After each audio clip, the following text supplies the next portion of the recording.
Hey, welcome. This is FCOM. I'm a psychologist from the Netherlands, and I live with borderline personality disorder. In the last video, we covered a general overview of schema therapy for BPD.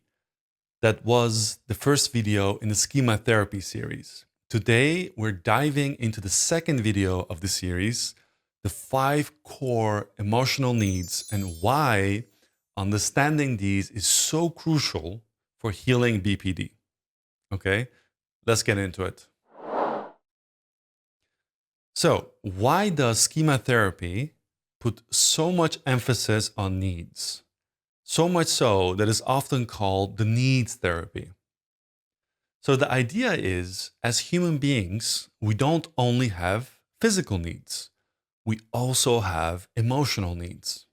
Now, this can be hard to understand for people like us with BPD because most of us have a track record of abuse, neglect, and trauma. So when needs are discussed, a lot of us, if we are early in our healing, that is, get thrown off. Even just hearing the words emotional needs can be confusing. Like, needs? What the hell is that? Do I have needs? And can and should these needs be met? That is really interesting, you know?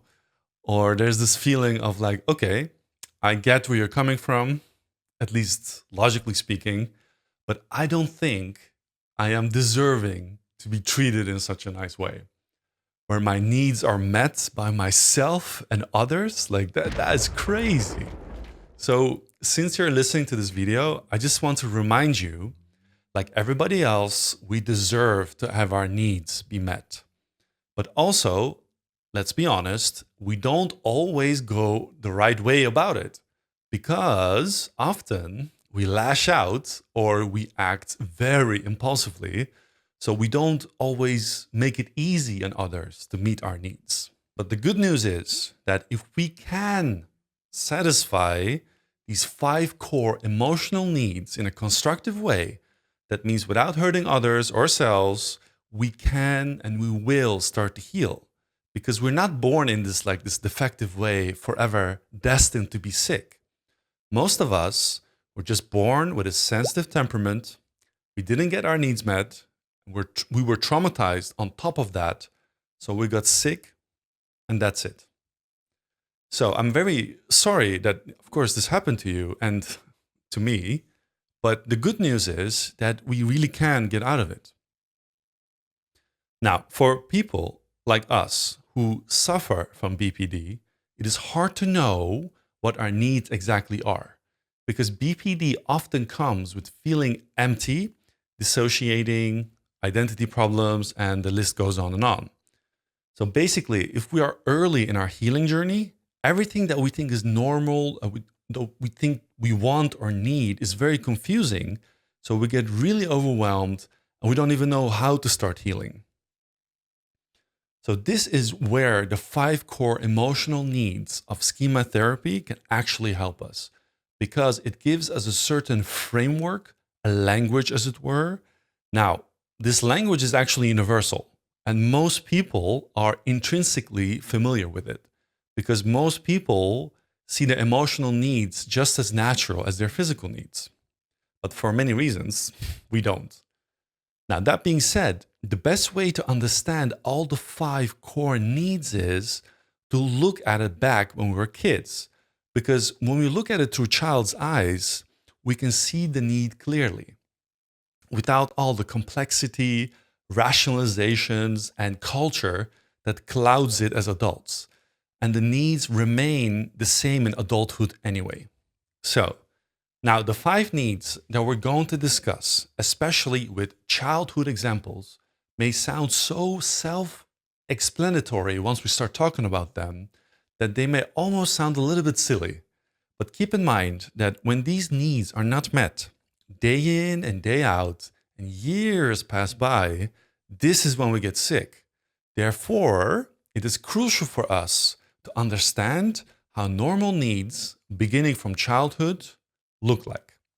So with that knowledge, we can start to strategize how to meet these needs as adults in a constructive way, and therefore start to heal. So, what are the 5 core emotional needs exactly?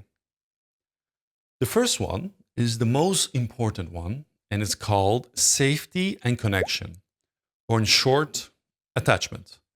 This need comes from us being extremely social creatures because, unlike other animals, we don't have claws or big fangs. We're not that physically impressive. So we need others to survive, and that wires us biologically to be super connected to other human beings. So every time something goes wrong with this need specifically, it hits us even more than the 4 other needs. So, how does this need look like in children? First of all, as kids, we need to be seen, heard, and understood. So imagine we come home from school upset, something bad happened. Our parent shouldn't just walk past us or be like, don't worry, it will be fine. Instead, they should stop what they're doing and be like, I can see something is wrong. What happened today? And after, actually, this is important, listen to why we feel that way. So as children, we can learn my feelings matter. People actually care about what's happening with me. Secondly, as kids, we need to be loved and wanted.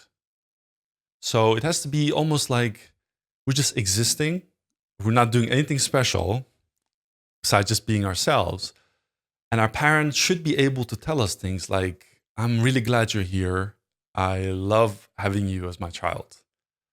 And they shouldn't say it because we achieved something, but just because we exist. Because in those moments, we learn, oh, I'm somebody that's intrinsically lovable. Third, as kids, we need to feel connected. So, how to illustrate this one? Imagine it's a family dinner. Everybody's talking and laughing. Our parents should make sure we're included in the conversation. So they can do that by asking us questions, not treating us like we're invisible, so that we feel like, hey, we're part of the family. In such ways, as children, we can learn, I belong here. I'm actually part of a group or a tribe. And fourth, as kids, we need to feel safe and secure. So an illustration of this is, imagine there's a family member or adult who makes us uncomfortable. Maybe they're too rough or say mean things. Or our parents in this case, and we see it all the time, unfortunately, they shouldn't force us to hug them or spend time with them. Instead, they should protect us, to set boundaries with this person, or to stop inviting them altogether. And when this is the case, as children, we can learn, hey, I am safe. My parents will protect me. So now this brings us to need number 2, autonomy, competence, and a sense of identity. This need is the need to become our own person, to feel capable, to know who we are. So kids need several things to satisfy this need. They need a combination of guidance, constructive criticism, and opportunities to do things on their own. So first, to illustrate how to satisfy this need for independence and competence, imagine we're doing our homework and there's a math problem. The parent shouldn't just give us the answer. Instead, they should help us figure it out step by step, so we learn how to solve problems on our own in the future. Secondly, as kids, we need challenge, stimulation, and self-development. Like when we want to learn to ride a bike. It's scary because we might fall, but still, the parent shouldn't keep the training wheels on for too long. So that we have, opportunities to learn, that we can see like, hey, I can handle challenges, I can grow, and, that way you can discover what we're capable of. And thirdly, as kids, we need constructive feedback and encouragement. Like when we try something new and don't do it perfectly, like baking cakes, and they come out a little bit burned, the parent shouldn't be like, you messed up. You're not good at this. Just stick to this thing over there that you already do so well. No, they should be like, good try. Next time, let's check them a few minutes earlier.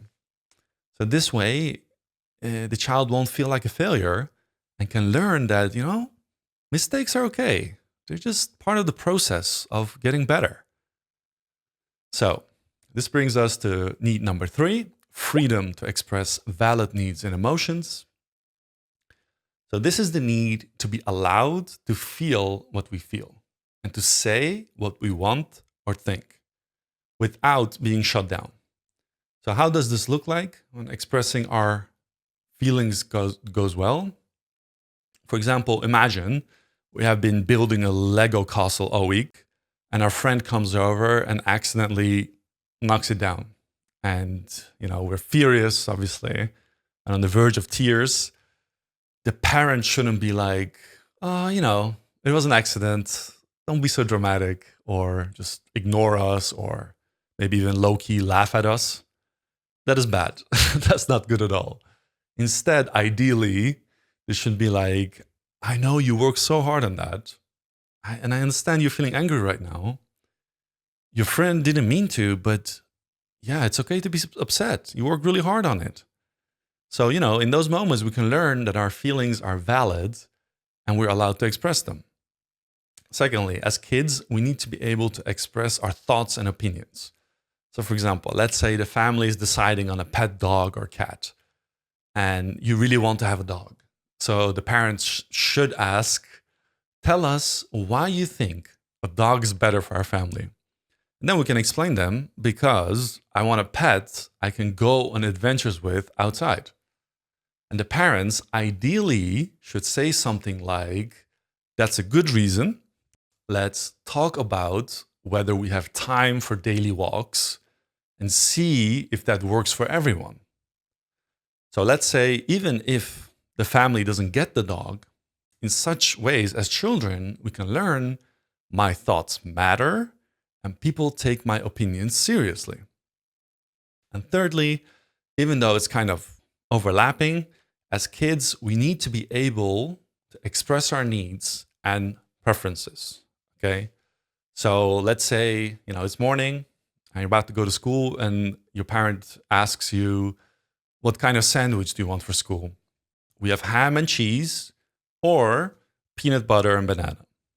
We should be able to just say, I want peanut butter and banana, please. And the parent just should take that into account and make it for us. This brings us to need number 4, spontaneity and play.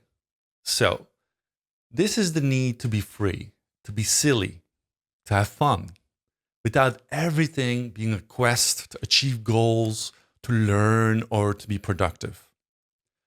Like back when we were kids, just playing with our toys, making up games, creating our own little world.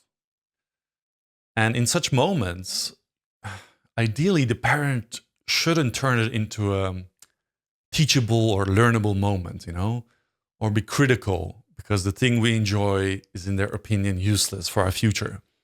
Instead, they should just let us play for the sake of playing. In such ways, as children, we learn by just having fun and being free, we can also grow as a person. Life doesn't always have to be so serious. Secondly, as kids, we need creative self-expression and to use our imagination. For example, like we want to build something with our Legos in our own unique way, not following the instructions. The parents shouldn't force us to do it the right way. Instead, they should let us experiment and see what we come up with. So as children, we can learn that creativity is fun and rewarding, and we don't always have to follow the rules to make something good. And third, as kids, we need opportunities for exploration and adventure. Like, for example, if we see some sport on TV as a kid and we're like, you know what? I like that. I want to try that. The parent shouldn't be like, oh, you wouldn't be good in that anyway, or you work so hard already what you're doing, you should keep, stick to it. Instead, they should say, you know what? Let's sign you up, see if you like it. So as children, we can learn. It's okay to explore, try things we've never done before, so that we can discover who we are and what we like. The thing with this is like this whole need for spontaneity and play is that it's crucial in identity building, because only by doing these things, like playing around, it not only helps us to relax, so it's good for our health, but it's also a way of learning new skills, to see what we're good at and what we like. So it directly and indirectly helps us to figure out who we are. And as adults, then we don't have to wonder anymore. And that is unfortunately what happens to a lot of us with BPD. Even as adults, we're always looking for who is me, what is for me. This brings us to need number 5, realistic limits and self-control. So this is the need for boundaries, for structure, for someone to teach us that, actions have consequences. So how to illustrate this? A good example of learning self-control and self-discipline as a kid is when, let's say, we really want a toy that costs $20 and our parent gives us $5 allowance every week, right? So we have to save for 4 weeks instead of just spending it right away on candy or whatever. In such ways, as children, we can learn to delay gratification, to control our impulses for something bigger that we really want. Secondly, as kids, we need to learn to take responsibility for our actions. For example, if we're playing with a ball inside the house, even though we're told not to, and we break a lamp, the parents shouldn't just yell or fix it themselves.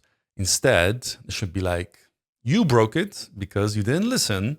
So now you're going to help clean it up and you're going to use your allowance to help pay for a new one. In such ways, as children, we learn our actions have consequences. And third, as kids, we need to learn to respect others' boundaries and rights. Like when we want to play tag with our friend, but the friend says, I don't want to play tag. I just want to jump rope. So the parent in this case should ideally teach us when someone says no, you respect that. You can ask to do something else together, but you can't force them to play tag. And in such ways, as children, we learn other people's wishes matter too. So to wrap it up, the 5 core emotional needs are the foundation of Schema Therapy. They are what every person needs to grow up healthy, to stay healthy, and to heal. And when they're not met, we develop maladaptive schemas.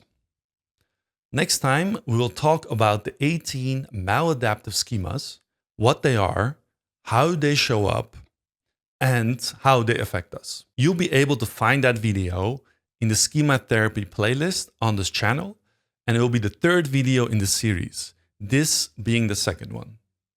So again, thank you for watching, and I'll see you in the next one.